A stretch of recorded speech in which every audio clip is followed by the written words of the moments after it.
Hi నమస్తే welcome to my media. నేను మీ కేవీఆర్. ఆంధ్రప్రదేశ్ మొత్తం ఇప్పుడు ఒకటే స్లోగన్ అనమాట, నీకు 15,000 నీకు 15,000 నీకు 15,000 నీకు 18,000 ఇదే నడుస్తుంది అనమాట. ఎక్కడ చూసినా వినాయక మండపాల దగ్గర డీజే డాన్స్ల దగ్గర నుంచి ఏ నలుగురు కలిసినా కూడా ఇదే ట్రోల్ అవుతా ఉంది. ది గ్రేట్ నిమ్మల రామానాయుడు గారి హామీ ఏదైతే ఉందో సైకిల్ మీద ఆయన ప్రచారం చేస్తూ చేసిన వినూత్న క్యాంపెయినింగ్ ఇప్పుడు కూటమి సర్కార్ ముఖ్యంగా టీడీపీ మెడకు చుట్టుకుందనమాట. ఇది జీవిత కాలం మోయాల్సిన పాపభారంగా మిగిలిపోబోతుంది అనమాట. ఎందుకంటే రాష్ట్ర ఖజానాలో బడ్జెట్ లేదని చంద్రబాబు గారు చెప్తారు, వాటిని అమలు చేసేదానికి భయం అవుతుందని చెప్పి అసెంబ్లీ సాక్షిగా మాట్లాడతారు. సో ఈ నేపథ్యంలో ఇప్పుడు కొత్తగా విజయవాడ వరదలు, ఉత్తరాంధ్ర వరదల నేపథ్యంలో మొత్తాన్ని ఎత్తేసినా కూడా ఆశ్చర్యపోనక్కర్లేదు అనమాట. సూపర్ 6 లేదు, వంకాయ లేదు, రాష్ట్రం ఇట్లా దివాలా తీసింది. సహాయ కార్యక్రమాలకి మొత్తం డబ్బులన్నీ వెళ్ళిపోయినాయి. ఇంకా మన కులపోలకు మన సామాజిక వర్గానికి దోచిపెట్టడానికి డబ్బులు సరిపోతలేమని చెప్పినా కూడా ఆశ్చర్యపోనక్కర్లేదు అనమాట. ఇంకా చంద్రబాబు గురించి తెలియదేమని చెప్పండి. ఎప్పుడైతే తన చేతగాని తనాన్ని అసమర్థతను బయట పెట్టుకునే క్రమంలో ఎదురుదాడి చేస్తాడు, వాటిని మన పచ్చపత్రికలు లుచ్చపత్రికలు ఇక విచిత్రంగా రాస్తూ ఉంటాయి అన్నమాట. ఇదే చంద్రబాబు గారి పాలన అన్నట్టు ప్రొజెక్ట్ చేస్తూ ఉంటాయి. నిన్న ఈ ప్రొక్రైన్లీ డ్రామా సంగతి తెలిసిందే కదా.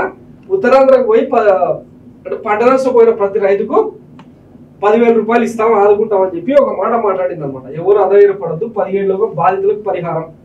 ఇవి ఇంకా మన బ్యానర్ ఐటమ్స్ అనమాట పచ్చపత్రికలలో. ఇక వరికి ఎకరాకు 10,000 అన్ని పేపర్లలో కూడా ఇదే అనమాట వార్త. ఇక అది వచ్చేది లేదు, సచ్చేది లేదు, ఈయన ఇచ్చేది లేదు అనమాట. ఇక ఈ కార్యక్రమాలన్నింటి మీద వైఎస్ జగన్మోహన్ రెడ్డి చాలా సర్కాస్టిక్ గా, సెటైరిక్ గా నిన్న నందిగామ సురేష్ ను పరామర్శించి వచ్చిన తర్వాత చాలా హిలేరియస్ గా చెప్పాడు. ఒకసారి చూద్దాం. వాటి గురించి ఏమైనా ఇచ్చాల్సిన విద్యా దీవెన, వసతి దీవెన, అమ్మఒడి ఇవన్నీ కూడా ఆగిపోయాయి. హాస్పిటల్స్ బాగలేవు, రైతుల పరిస్థితి బాగలేవు. ఇక సూపర్ 6, సూపర్ 7 గురించి మాట్లాడాల్సి వస్తే వాటి గురించి ఏమైనా చంద్రబాబు అని అంటే ఇదే పెద్ద మంచి చంద్రబాబు గారి నోట్లో నుంచి వచ్చే మాటలు ఏమిటి? సూపర్ 6 అంటే ఏమిటి నాకు గుర్తులేదే.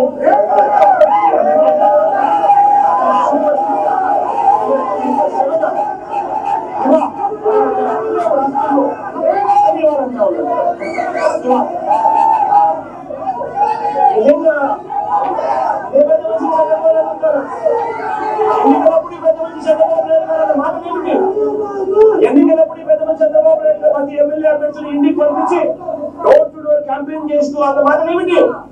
పిల్లలు కనబెట్టించారు.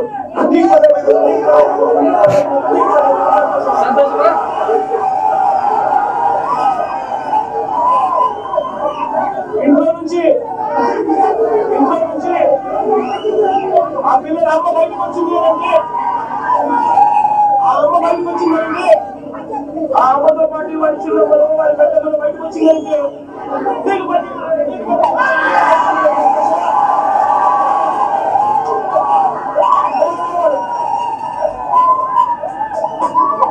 ఇంట్లో నుంచి 50 ఏళ్ళ పైచిలకు ఉన్న మహిళ బయటకు వస్తే చాలు. ఇంట్లో నుంచి 50 ఏళ్ళు పైచిలకు ఉన్న మహిళ బయటకు వస్తే చాలు. జగన్ కేవలం ప్రజలే చంద్రన్న వస్తున్నాడు, మీకు సంవత్సరానికి 40,000 ఇస్తాడు.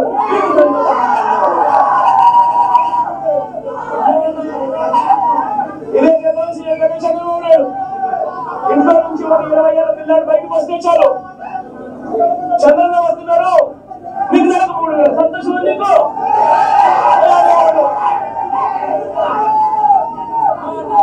ఇంట్లో నుంచి కన్నువాళ్ళు వేసుకొని రైతు బయటకు వస్తే మీకు 20,000. సంతోషమా?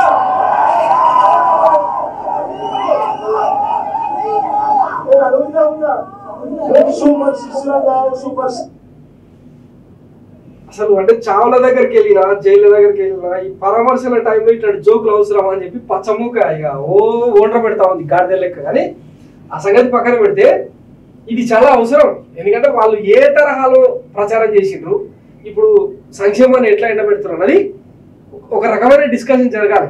అమ్మఒడి వాస్తవానికి వైఎస్ జగన్మోహన్ రెడ్డి ఉన్నప్పుడు ప్రతి 3 నెలలకు ఒకసారి పడిందా లేదా? రైతు భరోసా టంజన్గా పడిందా లేదా? విద్యా దీవెన కావచ్చు, ఫీజు రీంబర్స్మెంట్, ఏదైనా కానీ ఒక నాయకుడికి పాలకుడికి ఉండాల్సిన కమిట్మెంట్ అది. కానీ చంద్రబాబు దగ్గర అది ఉండదు. ఉండకపోగా మనకు పచ్చపత్రికలు ఉన్నాయి కదా, దానిలో ఇప్పుడు చూపించిన కదా, ఆదుకుంటాం 10,000, రేపు 10 మందికి 20 మందికి చెక్కులు ఇచ్చి ఆదుకున్నాం అని రాసేస్తారు అన్నమాట ఇప్పుడు నాకు పత్రికలు. అందుకే ఇట్లాంటి సిచ్యువేషన్ బట్టే జనాలు ఏం చేస్తున్నారంటే ఇట్లా ట్రోల్స్ చేస్తా ఉన్నారు ఇట్లా.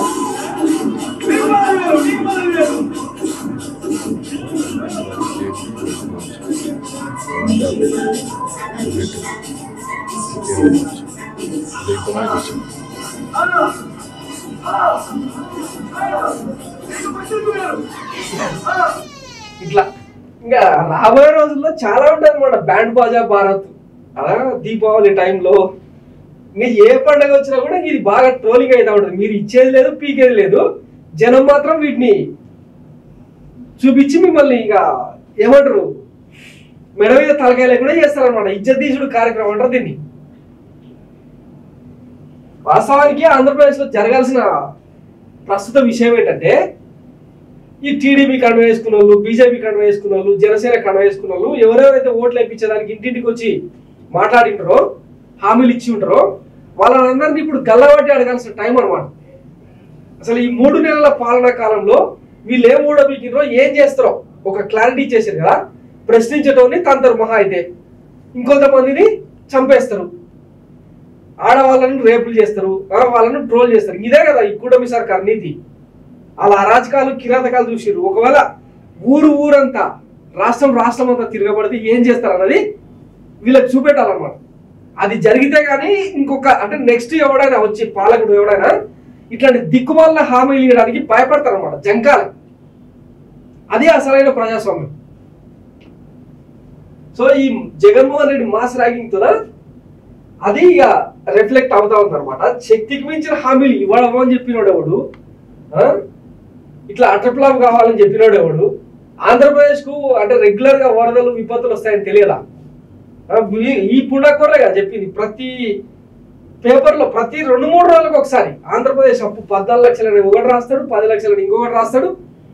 ఇంత భారీగా లోటు ఉంది ఆంధ్రప్రదేశ్ రాష్ట్రంలో తెలిసి కూడా జగన్మోహన్ రెడ్డి కంటే మెరుగైన సంక్షేమాలు ఇస్తాం, మెరుగైన మద్యాన్ని సప్లై చేస్తాం, నాణ్యమైన లిక్కర్లు డోర్ టు డోర్ డెలివరీ చేస్తాం అని చెప్పి వీళ్ళే కదా.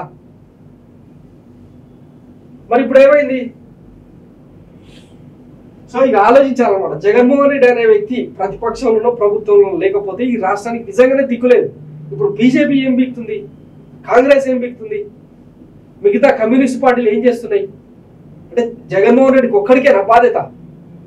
రాజకీయాలు వచ్చేసరికి ఏమో అందరూ ఏకమవుతారు, ఇట్లా ప్రజల గురించి మాట్లాడాల్సి వస్తే మాత్రం ఎవడు గ్రౌండ్ లెవెల్లోకి రాడు. ఇదెక్కడి ఇది? సో ఆంధ్రప్రదేశ్ నిజంగా చెప్పాలంటే ఒక డేంజర్ జోన్ లో ఉంది. ప్రజలే దీన్ని కాపాడుకోవాల్సిన అవసరం ఉంది. రాష్ట్రం మీద, భాష మీద, తెలుగు మీద ఇంకా వీళ్ళు చెప్పే పుండకోర్ కబుర్ల గురించి చాలా ఉంటాయి, కానీ వ్యక్తులుగా బతకాలంటే ప్రజల్లోనే చైతన్యం రావాలి, లేకపోతే కష్టమవుతుంది. సో ఇది మిత్రులారా మైరా TV exclusive report. Thanks for watching my video. నేను మీ కేవీఆర్. Thank you.